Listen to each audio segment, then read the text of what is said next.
Je suis pédicure bovin depuis février 1991.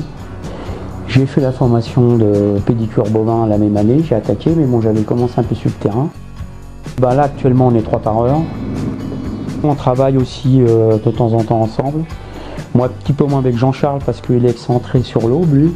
Amélie c'est un petit peu partout. Elle nous aide un petit peu tous les deux. Bon, elle est un petit peu plus souvent avec moi parce que c'est vrai qu'on a pas mal de chantiers en binôme.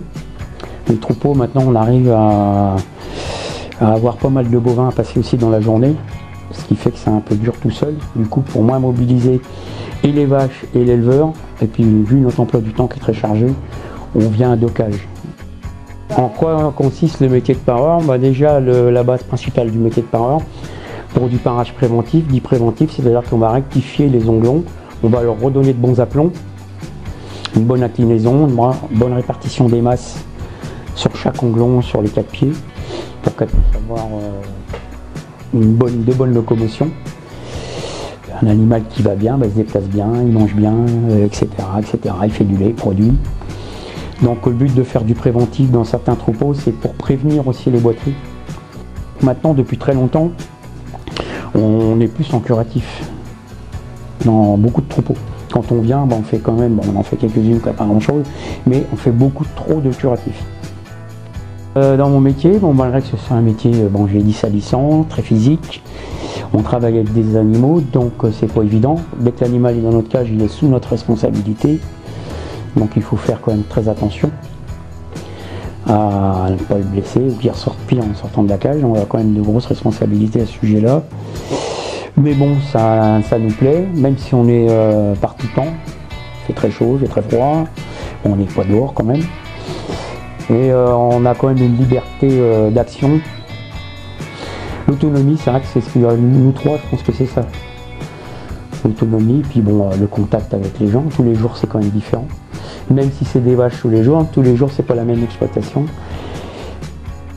Donc là il y a quand même pas mal de progrès au niveau des cages. Nos cages ils ont quelques années là, mais maintenant il y a des cages qui se font où c'est accessible à des gens qui sont pas très... on n'a pas besoin d'être Schwarzenegger pour faire du parage en fait. Le parage c'est une technique. On essaye de servir de sa force à bon escient. Quand on a les bons outils, normalement on travaille très très bien. Donc là la sécurité ici c'est très important. Sécurité électrique. La formation est axée là-dessus, le maniement des outils. Nos outils, comme tu as vu, ça coupe comme un rasoir. Donc on n'a pas droit à l'erreur sur le pied du bovin. Il ne faut pas qu'il soit pire en sortant qu'en entrant. Donc quand on le fait, on croit que c'est facile, mais c'est au millimètre tout ce qu'on fait. Et puis évidemment, on n'a pas le droit de se le prendre dans les mains. Donc tu as vu, on a plusieurs couches de gants. On a une première couche de gants, c'est un gant Kevlar. Après on met une gant en cuir.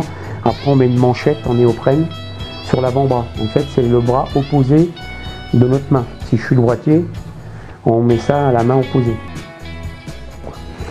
Donc, il faut être courageux. Et puis, la formation de parage, elle est quand même très intéressante. Donc, c'est prodigué à Rennes et puis en délocalisé, en alternance avec du terrain. Puis après, vous allez en stage chez un pareur professionnel qui est votre maître de stage. C'est en contrôle continu. Et puis, on suit votre niveau. Il y a plusieurs étapes d'examen. Jusqu'à l'examen final quoi. Puis après ça doit rouler quoi. Non mais c'est très enrichissant, hein. On voit des tas de choses, on apprend tous les jours dans ce métier là. Puis être pareur, faut avoir un grain de toute façon. C'est un métier qui se féminise quand même de plus en plus. Je pense que cette année, je sais pas combien ils sont à Rennes à la dernière promo nationale, mais de plus en plus de filles deviennent pareurs. Donc il faut quand même un peu de caractère. Mais les filles sont plus courageuses que les hommes en général. Et puis elles ont un autre œil, aussi un autre regard sur l'élevage. Parce que c'est quand même très très bien.